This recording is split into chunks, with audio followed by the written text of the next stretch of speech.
खुद लिखी है। श्री राम की कहानी बाबा ने खुद लिखी है। श्री राम की कहानी बाबा ने खुद लिखी है। श्री राम की कहानी बाबा ने खुद लिखी है। चार घाट इसमें होता है चार ज्ञानी। है। चार आठ इसमें चार वक्ता ज्ञानी।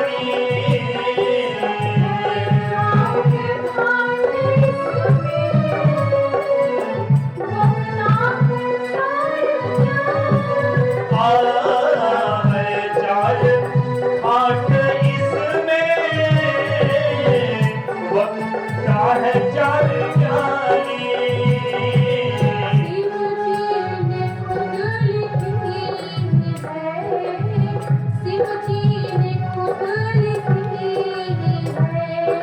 प्रभु की कहानी। शिव ने खुद लिखी है। श्री राम की कहानी शिव ने खुद लिखी है। श्री राम की कहानी ने खुद लिखी कहिया केवल भागा बैठी है एक किनारे। कहिया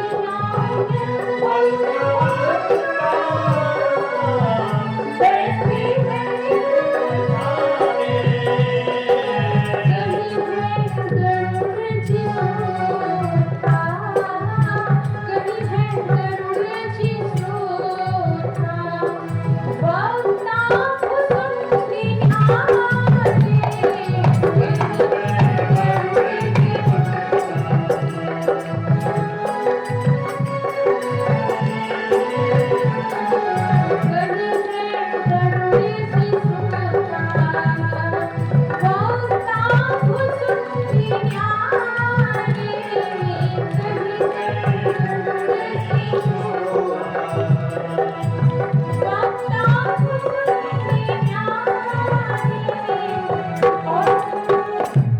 और क्या कहा गया है? और कहीं व्यास महेश्वर श्रोता स्वयं भवानी। कहीं व्यास महेश्वर श्रोता स्वयं भवानी। बाबा ने खुद लिखी है श्री राम की कहानी। बाबा ने स्वयं लिखी है। श्री राम की कहानी बाबा ने स्वयं लिखी है। श्री राम की कहानी बाबा ने स्वयं लिखी है। छंदों में भांति भर कर शंकर ने जो सुनाया। छंदों में भांति भर कर शंकर ने जो सुनाया। तुलसी ने और मत अमृतमयी बनाया। तुलसी ने और मत अमृतमयी बनाया। सुखदायिनी कथा है। सुखदायनी कथा है। लगती सुगम्य वाणी। सुखदायिनी कथा है। लगती सुगम्य वाणी।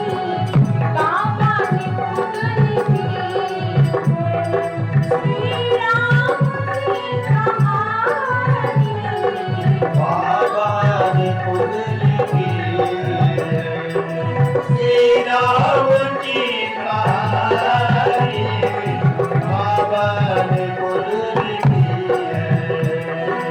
श्री राम की कहानी बाबा ने खुद लिखी है।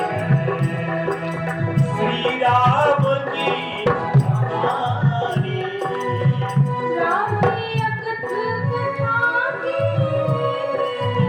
समझो महत्व क्या है। राम की अकथ कथा की समझो महत्व क्या है।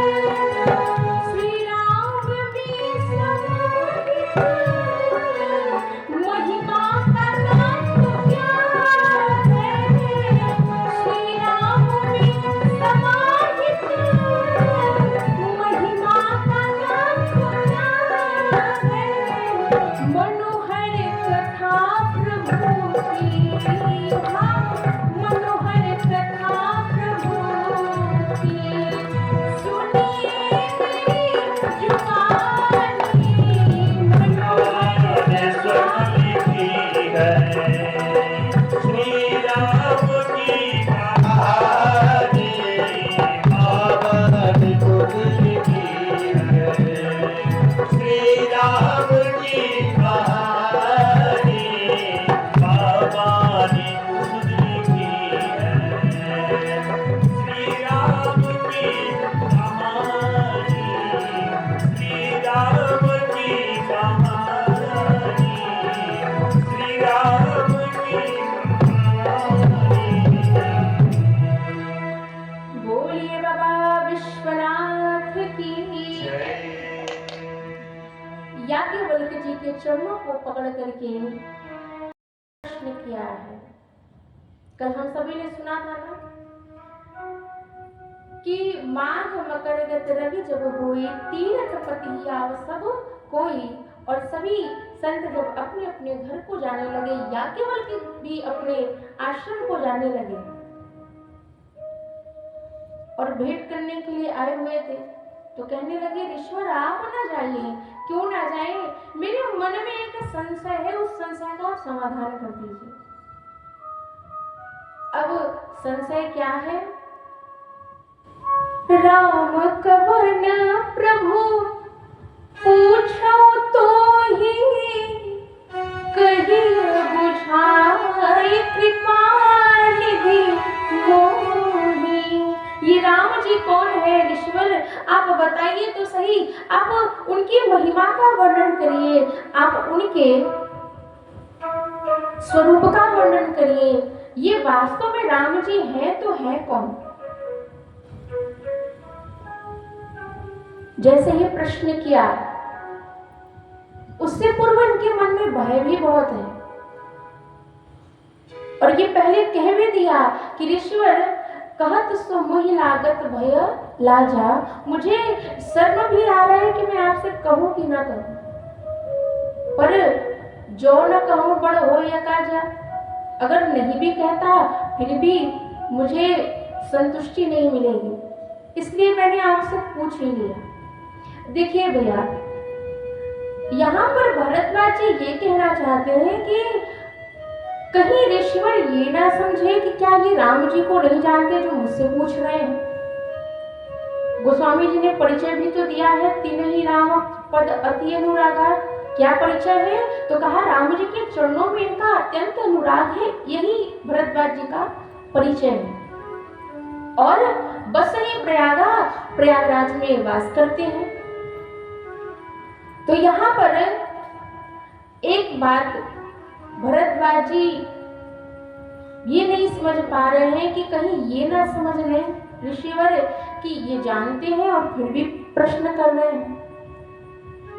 तो ये भी कह दिए कि प्रभु मुझे लज्जा भी आ रही है, शर्म भी आ रहा है और मेरे मन में शंका भी है। तो बिना मैं प्रश्न किए आपसे रह भी नहीं सकता। तो क्या प्रश्न किया? राम जी कौन है? और यहाँ पर मूर्खतापूर्ण प्रश्न प्रश्न कर रहे हैं। क्यों कर रहे हैं? क्योंकि यहाँ से कथा प्रारंभ हो, अब सत्संग करने का अवसर हमें प्राप्त हो। मैंने कल भी जैसा कहा था कि जब हमारे हृदय में भगवान की कथा को सुनने की इच्छा होती है, तभी हम भगवान के निकट चले जाते हैं। और एकमात्र उपाय, सबसे उपयोगी, सबसे अच्छा साधन है भगवान की प्राप्ति का, भगवान की कथा का श्रवण पान। ये भगवान के चरणों में प्रेम कराने वाली है, भगवान के चरणों से जोड़ने वाली है। इसलिए जितने भी संत हैं वो भगवान की कथा से क्यों जुड़े रहते हैं कि मैं भगवान की कथा को जब सुनता रहूंगा तो मेरा जो मन है वो नित्य नवीन, नित्य प्रतिदिन वो भगवान के चरणों में अधिक अधिक अनुराग करेगा, प्रेम करेगा, इस प्रेम में वृद्धि होगी। इसलिए संतों का भाव ये होता है कि मैं भगवान की कथा को नित्य प्रतिदिन श्रवण पान करता रहूं। इसलिए वो अपने जीवन में भगवान की कथा को हमेशा सुनते रहते हैं। अब यहाँ पर कबीरदास जी ने एक बहुत सुंदर बात लिखी है। क्या? कि एक राम दशरथ का बेटा, एक राम घट घट में बैठा, और एक राम का सकल पसारा, एक राम सब जग से न्यारा। यहाँ पर भरद्वाज जी ने क्या प्रश्न किया है? राम जी कौन है? राम कौन प्रभु पूछो तो ही। ये राम जी कौन है, आप इनके बारे में बताइए। यहाँ पर कबीरदास जी ये कहना चाहते हैं कि भगवान श्री राम एक ही हैं, राम जी एक ही हैं, जिन्हें दुनिया जानती है, जिनकी माया के वशीभूत ये सारी दुनिया है, वो भगवान महाराज दशरथ के पुत्र हैं। और वही राम जी सबके हृदय में विराजमान है, सबके हृदय में श्वास के रूप में, प्राण के रूप में है। और जब राम जी ही निकल करके चले जाते हैं तो क्या होता है? इस शरीर का कोई अस्तित्व नहीं। ले जाओ जल्दी से, जितना जल्दी हो। अपने घर वाले कहते हैं कि ले जाओ, नहीं तो भूत होकर के हम ही खाएं। तो राम जी की ही माया के कारण हम सभी एक दूसरे से बंधे रहते हैं, हमारा संसार चलता है। ये हमारे पिताजी हैं, ये हमारी माताजी हैं, ये हमारे भाई हैं, ये हमारी बहन है। जितने भी रिश्ते हैं ये भगवान की माया के कारण ही एक दूसरे से बंधे हुए हैं। तो कहने का तात्पर्य कि ये जो राम जी हैं वो एक ही हैं। एक राम अवधेश कुमारा, एक राम सब जग से न्यारा, एक राम का सकल पसारा। और एक राम जी गढ़ गढ़ के वासी। ये जो राम जी हैं वो एक ही राम जी हैं। वही राम दशरथ का बेटा, वही राम घट घट में बैठा, उसी राम का सकल पसारा, वही राम सब जग से न्यारा। एक ही राम जी हैं।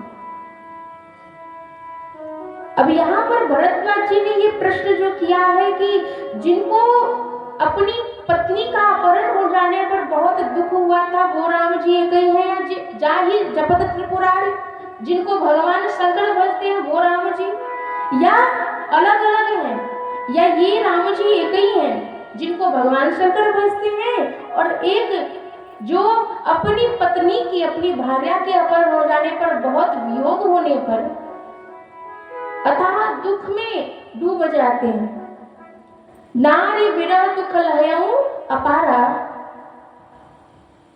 तो वो राम जी एक ही हैं या अलग अलग? अब यहाँ पर मूर्खतापूर्ण प्रश्न कर रहे हैं भरद्वाज जी। याज्ञवल्क्य जी समझ गए कि ये भगवान की कथा को सुनना चाहते हैं, इसलिए ऐसा कर रहे हैं। जाना मैं तुम्हारी चतुराई, मैं जान गया भरद्वाज जी आप चतुराई के साथ में प्रश्न कर रहे हैं। अब भगवान की कथा को सुनना चाहते हैं, इसलिए मूर्खों जैसी बात कर रहे हैं। मैं जानता हूं आप राम जी के चरणों में कितना अनुराग रखते हैं। अब यहां से देखिए भगवान शंकर की कथा प्रारंभ होती है। भगवान शंकर जो कथा के बहुत बड़े प्रेमी हैं, बहुत बड़े प्रेमी। भगवान शंकर को कथा का इतना चाव है कि वो कैलाश पर्वत को त्याग करके पृथ्वी लोक पर आकर के कथा का श्रवणपान करते हैं। ऐसे है कथा के रस के भोलेनाथ। अब यहाँ पर भरद्वाज जी ने तो राम जी के बारे में प्रश्न किया, पर यहाँ पर याज्ञवल्क्य जी क्या कर रहे हैं? उन्होंने सोचा कि मैं पहले भगवान शंकर की कथा सुनाऊंगा, बाद में दूसरे नंबर पे मैं भगवान राम की कथा को सुनाऊंगा। क्यों? क्योंकि वो देखना चाहते थे कि ये राम जी की कथा के योग्य हैं कि नहीं है। देखिए दो बात यहाँ पर उत्पन्न हो रही है। भगवान श्री राम ने खुद अपने श्रीमुख से कहा है, क्या कहा है कि जो भगवान शंकर की निंदा करता है, जो भगवान शंकर का विरोधी है, वो मुझे स्वप्न में भी प्रिय नहीं हो सकता, वो मेरा दर्शन स्वप्न में भी नहीं कर सकता और मैं उसे अपना स्वप्न में भी नहीं मान सकता। जो शिव जी का द्रोही है, शिव द्रोही मम दास कहावा, वो मेरा दास कहना चाहता है लेकिन वो मेरा दास नहीं कहा जा सकता, क्योंकि भगवान शंकर से वो द्रोह करता है। तो यहां पर शिव कथा प्रारंभ करते हैं और शिव कथा प्रथम, दूसरे नंबर पर राम कथा। कहते हैं कि आपने ये जो संशयजनक बात की है ना भरद्वाज जी, ऐसे ही संशय की न भवानी। कब? जब भगवान शंकर आए थे तो मैया सती के मन में ये संशय हो गया था कि ये राम जी क्या भगवान है, ब्रह्म है, वही ब्रह्म है या फिर ये किसी राजा के पुत्र है, बेटे हैं, मुझे तो राजकुमार लग रहे हैं। तो यहाँ पर जो संशयजनक प्रश्न आप कर रहे हैं कि राम जी कौन है, एक ही राम है या फिर अलग अलग हैं, तो सुनिए। एक बार त्रेता युग माही शंभु गए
किसकी कमी है, जल्दी बताओ, बारात में जाने की देरी हो रही है।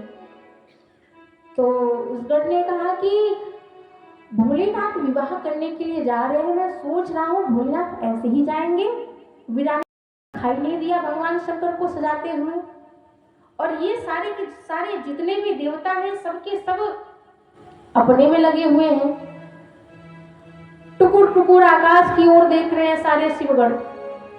कहने लगे बाबा 4 बजे बारात निकलती है, 5 बजने को आए और कोई देवता दिखाई नहीं दे रहा है। बाबा आपकी आज्ञा है तो हम ही आपका श्रृंगार कर दें। भगवान शंकर ने कहा कि जैसे तुम लोगों की मर्जी हो कर दो। अब इधर शिवगणों ने सोचा कि श्रृंगार करें, पर सबसे पहले कैसे श्रृंगार करें, मन में विचार करने लगे सबके सब।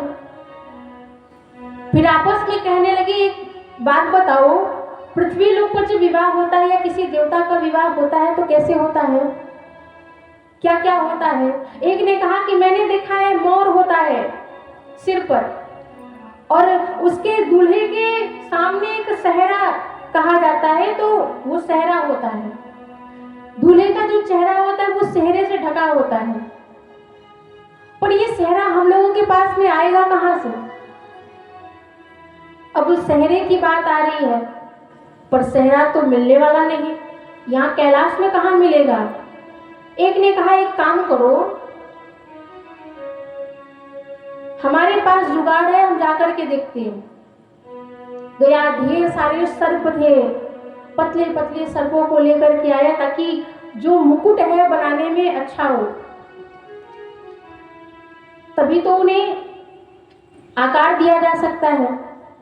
और पतली पतली लड़ियां लटकेंगी, तो भगवान शंकर के सेहरे के लिए पतले पतले सांपों को 25-30 सांपों को लगभग लिया और लेकर के उन्हें आपस में लपेट करके मुख ऊपर और पूंछ नीचे की ओर, भगवान शंकर की जटाएं जो बिखरी हुई थी कामदेव को भस्म करने में, उन सभी जटाओं को समेट करके और फिर सर्पों का जो मुकुट का जो आकार सहरे का दिया गया था उस जटा पर सजा दिया।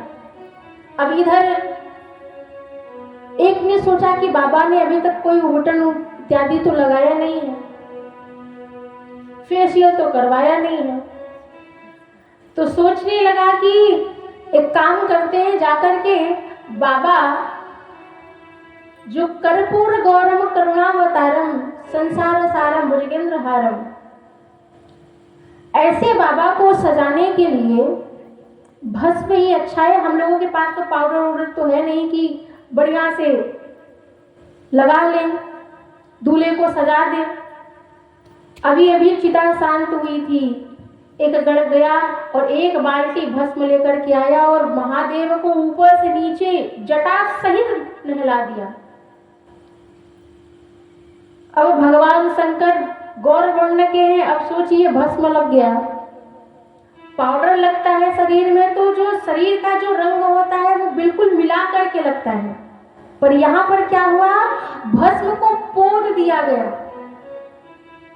अब भगवान शंकर ऐसे विकराल दिख रहे हैं कि पूछिए मत। छोटे छोटे सर्पों को लिया, कानों में उन्हें पहना दिया और फिर भिक्षु लटका दिया।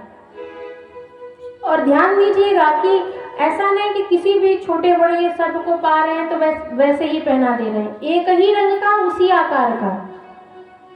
वैसे ही शंख और पद्म नामक ये जो सर्प थे, भगवान शंकर की भुजाओं का आकार दे करके, यानी भुजाओं में पहना करके बाजूबंद बना दिया, कंगन भी बने। और इसी प्रकार से भगवान शंकर का श्रृंगार हुआ है।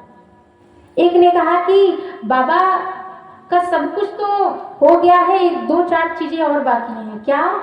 तो कहा कि गले में कोई माला नहीं है, थोड़ा बड़ा सा होता है ना माला, ये सब तो है, ठीक है, ये तो छोटे रूप में है, कंठ से बिल्कुल चिपका हुआ है, वो दूल्हे लोग पहनते हैं ना 50-50, 100-100 नोट के, और थोड़े और जब धनी होते हैं तो 500-500 नोट के।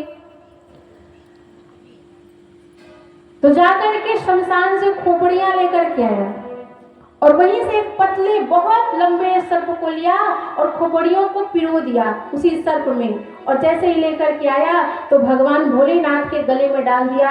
अब ये बढ़िया माला तैयार हो गई। अब इधर क्या हुआ, तो एक ने नहीं कि लगा दे, एक मोटे सर्प को लेकर के आए और कमर में बांध दिया। उस सर्प से कहा कि देखो, बारात में सब जाएंगे, सब नाचेंगे, सब झूमेंगे, सब कूदेंगे, इधर उधर होंगे सब, लेकिन तुम्हें हिलना डुलना नहीं है। बाबा की इज्जत तुम्हारे हाथ में, इसलिए तुम अपने स्थान से हिलोगे डुलोगे नहीं, उसी स्थान पर बने रहना। सर्प ने कहा कि बिल्कुल ठीक है।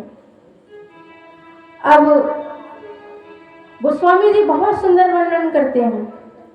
क्या वर्णन करते हैं? जो श्रृंगार हुआ है बाबा का, शिव ही संभुगन करहि श्रृंगारा, जटा मुकुट ही मोर सवारा। शिव ही संभुगन करहि श्रृंगारा, जटा मुकुट ही मोर सवारा। कुंडल कंकण पहिरे तारा, तन विभूति पटके छाया, सती ललाट सुंदर शिवगंगा, नयन तीनों कपिल सुषुम्ना, गरल मंतूर नरसिंह माया, अशिव वेश शिव धाम धानी, कर त्रिशूल करुण मरु विराजा, कर त्रिशूल करुण मरु विराजा, चले बसह चढ़ी बाजहि बाजा, चले बसह चढ़ी बाजहि बाजा। नंदी जी आए और भगवान शंकर उस पर विराजमान हो गए उल्टे मुख। अब इधर पूछ की तरफ भगवान शंकर होकर के बैठ गए। अब जितने देवता आ रहे हैं उनकी साथ में पत्नियां भी आ रही है, खूब सज धज करके। देवताओं ने देखा तो मन में विचार करने लगे, हमारा इतना मेकअप करने का क्या फायदा, हम लोग इतना सुंदर सज धज करके आए और बताओ सब फीका पड़ गया, सब पानी पड़ गया। अब जैसे कोई विवाह शादी में तैयार होता है तो इतना मन से तैयार होता है कि सब हम ही को देखें, पर कोई किसी को नहीं देखता, सब अपने आप को ही देखते हैं और मगन रहते हैं। सब इतने सुंदर ढंग से सजते हैं, कोई किसी को नहीं देखता। अब इधर देवताओं ने सोचा कि हम इतना सुंदर सुंदर वस्त्र धारण करके आए, आभूषण पहन करके, और उसी विवाह में कोई फटा पहन करके आ जाए तो सब सुंदर सुंदर वस्त्र धारण किए हुए लोग उसी को देखेंगे, उसी एक को देखेंगे। भगवान शंकर के ऐसी विचित्र वेशभूषा को देख करके सारे के सारे जितने भी सब देवता हैं, मन में उन्हें बड़ा दुख हुआ। देवांगनाएं जो है, उनकी पत्नियां मन में मुस्कुरा रही है, एक दूसरे को देख करके कह रही है, इशारे इशारे में कह रही है कि ऐसा दूल्हा देखा है क्या कहीं? भला ऐसे वर के साथ में कौन अपनी कन्या का ब्याह करेगा? देखी सुर ही सुर त्रिय मुस्काही, बरलायक दुल्हन जग नाही। कोई ऐसा पिता नहीं होगा जो अपनी पुत्री का विवाह करेगा। एक दूसरे को इशारा कर रही है। अब भगवान शंकर की बारात चली है। इधर भगवान विष्णु एक व्यंग करने वाले, भगवान विष्णु ने देवताओं से कहा, एक काम करो, अपने अपने समाज के साथ में विलग विलग होकर के चलिए आप लोग। भगवान शंकर की ऐसी वेशभूषा को देख करके भगवान विष्णु कह रहे हैं कि देवताजन, आप लोग भगवान शंकर के बाराती के योग्य नहीं हैं। ऐसा नहीं है कि बर अनुहार बराती न भाई। कहने का तात्पर्य कि आप लोग दूल्हे के अनुसार नहीं हैं, इसलिए अपने अपने समाज के साथ में आप लोग आगे आगे चलिए। अब भगवान शंकर इधर छोड़ करके देवता जन चले आगे आगे होकर के। भगवान शंकर के जो 10-5 गण रह गए, उन्होंने जब देखा देवता जन छोड़ करके जा रहे हैं तो कहने लगे, अरे बाबा सारे देवता तो भाग रहे हैं। नंदी ने कहा कि बाबा आपकी आज्ञा हो तो हम जाकर के इनको पकड़े। भगवान शंकर ने कहा कि ठहर जाओ, कोई जरूरत नहीं है, ये वैसे भी हमारे समाज के नहीं है। अब जैसे ही शिवगणों ने सुना तो कहने लगे, बाबा क्या हम इतने ही संख्या में चलेंगे? भगवान शंकर ने कहा, नहीं नहीं, हम अपने समाज के साथ में चलेंगे। अपने उन लोगों को बुलाओ जो हमारे समाज के हैं, जिन्हें कोई नहीं बुलाता।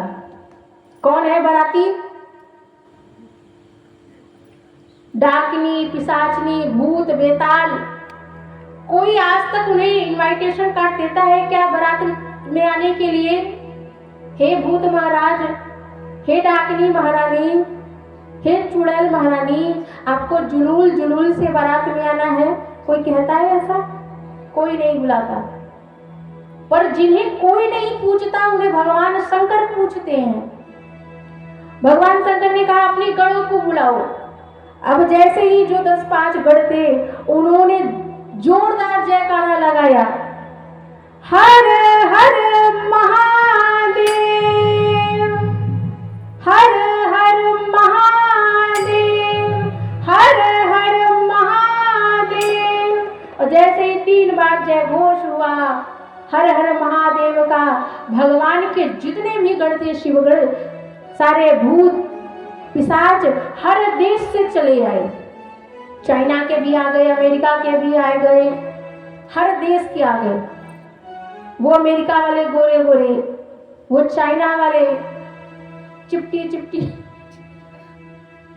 नाक वाले, सारे के सारे भूत सब सम्मिलित हुए।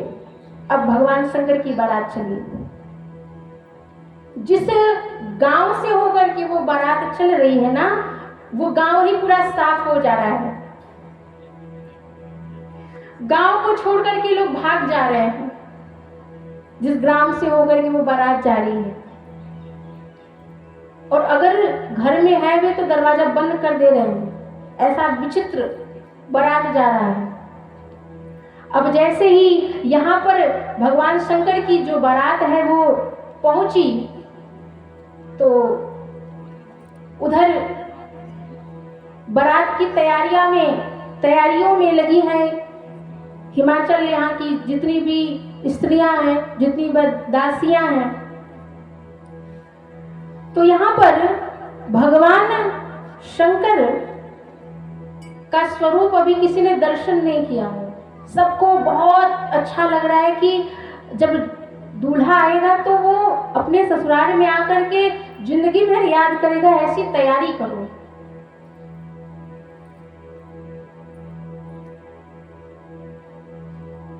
आइले बारात लेके दूल्हा शिव शंकर, आइले बारात लेके दूल्हा शिव शंकर दूल्हा, आइले बारात लेके दूल्हा शिव शंकर दूल्हा। परिछन के कर तैयारी सब सखियां प्यारी, परिछन के कर तैयारी सब सखियां प्यारी, परिछन के सब तैयारी, सब सखियां प्यारी, परिछन के कर तैयारी सब सखियां प्यारी, परिछन के काले सब तैयारी, सब सखियां प्यारी। एक सखी बार बार कह रही थी, वो सखी कह रही है कि नहीं जल्दी करो बारात आने वाली है। एक सखी को कैसे पता चल गया था, वो मन में विचार करने लगी, अच्छा करो तैयारी, जब दूल्हे के वेश को देखोगे तब तुम्हें समझ में आएगा। देखी के दूल्हा बेहोश होई जईबू हो, देखी के दूल्हा बेहोश होई जईबू, हाथ से फेंकाई जाई थारी सब सखियां प्यारी, हाथ से फेंकाई आई थारी सब सखिया प्यारी, हाथी से फेंकाई जाइए थारी सब सखिया प्यारी। लगवाट सई फुफकारी हो सब सखियां प्यारी, लगवाट सई सब सारी सब सखिया प्यारी। अइले बारात लेके दूल्हा शिव शंकर दूल्हा, अइले बारात लेके अइले बारात लेके दूल्हा शिव शंकर दूल्हा,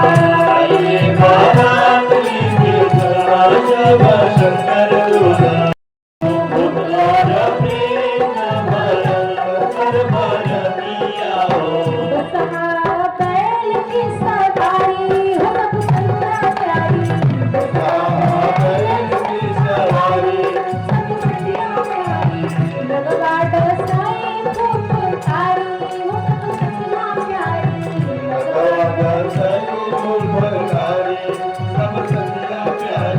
लगवाट सई फुफकारी और सुंदर गौरा के बड़बड़ाऊ, सुंदर गौरा के बसवा